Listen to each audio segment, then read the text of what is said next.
Early this morning, precisely at 12:01 a.m., as most of us are aware, we switched off of daylight savings time. Originally, daylight savings time was instituted so that the farmers might have more daylight to work the fields. This change for us means that it's going to be a little lighter when we wake up in the morning, and it's going to be darker when we come home from school or work. This Sunday, we actually gained an hour of time, and next spring, we will switch back. When we switch back, we'll lose an hour. Now, last night before I went to bed, I went around the house and changed the time on the clocks, the microwave, the oven. It was pretty simple, but then I had to change my watch.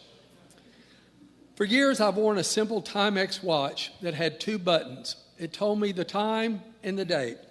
That's it. Well, about a month or 2 ago, it died, and I decided I was going to get a bigger watch with more features.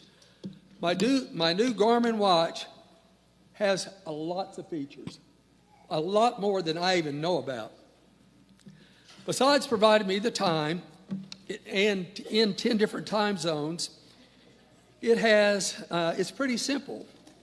It's pretty simple, really.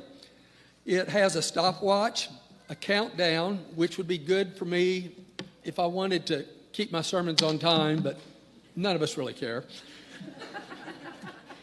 It has a calendar built in. It has a heart rate monitor, which lets me know when I'm about to die at CrossFit. It has a navigation feature that helps me when I'm out hiking or biking and I get lost. It has a barometer that lets me know if the weather is changing, an altimeter to let me know what altitude I'm at.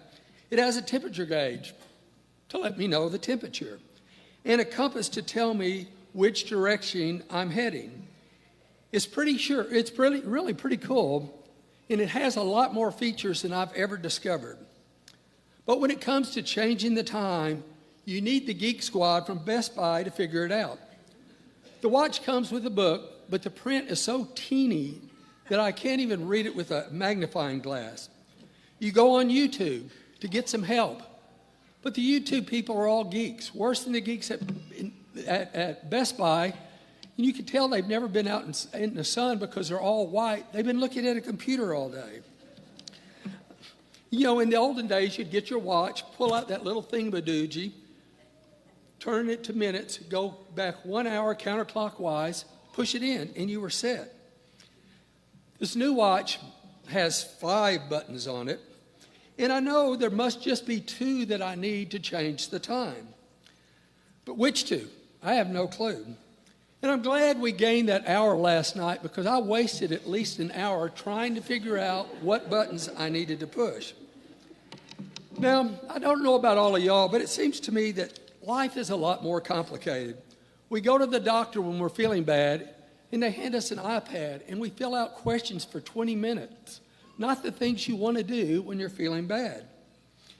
I go to Harps to buy a bottle of wine or a 6-pack, and they have to verify my age. I want to say, do you not have eyes? To refill a prescription, we get an automated voicemail. We spend 5 minutes pushing buttons and never get to talk to a real person. We just can't order something. We have to go online. And it seems like everything requires a passwords.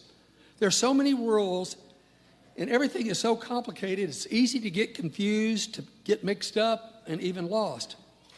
Why can't things be more simple? If we listen to Jesus, he will simplify our lives. In the gospel today, an expert in law poses the following question to Jesus. What is first of all the commandments? Some scholars suggest this scribe was like the others, who was trying to trick Jesus into saying something wrong. Others feel like this man was asking Jesus for his opinion.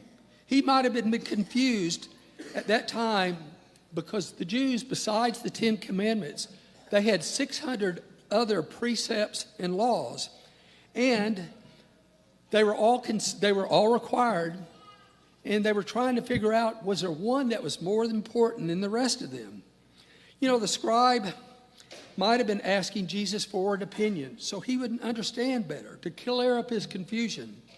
It was the same way with me, that I was hoping somebody could explain how to change the time on my watch.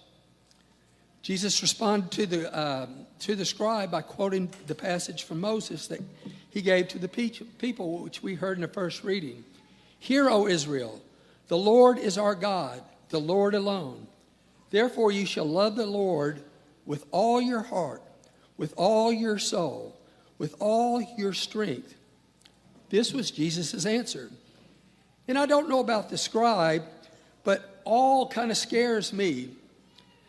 All your heart, all your soul, all your strength, all is everything we have. There is nothing that we can hold back. And how can we do this? This sounds impossible. This makes changing the time on my watch as simple as flipping the page on a book or turning on the light switch. In answering the scribe, Jesus goes on with the quote from Leviticus, "You shall love your neighbor as yourself."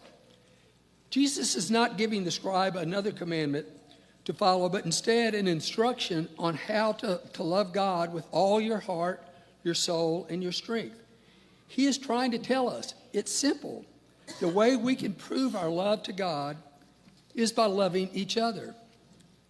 The scribe willingly accepted this because Jesus clarified something difficult to him and made it simple.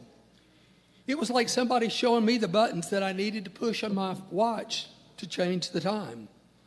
Jesus' simple statements come to our assistance in how we are to love God with all our hearts and souls and strength. By embracing these two statements, we have everything we need to serve God. It sounds pretty simple, and yet these statements demand a radical change in our lives.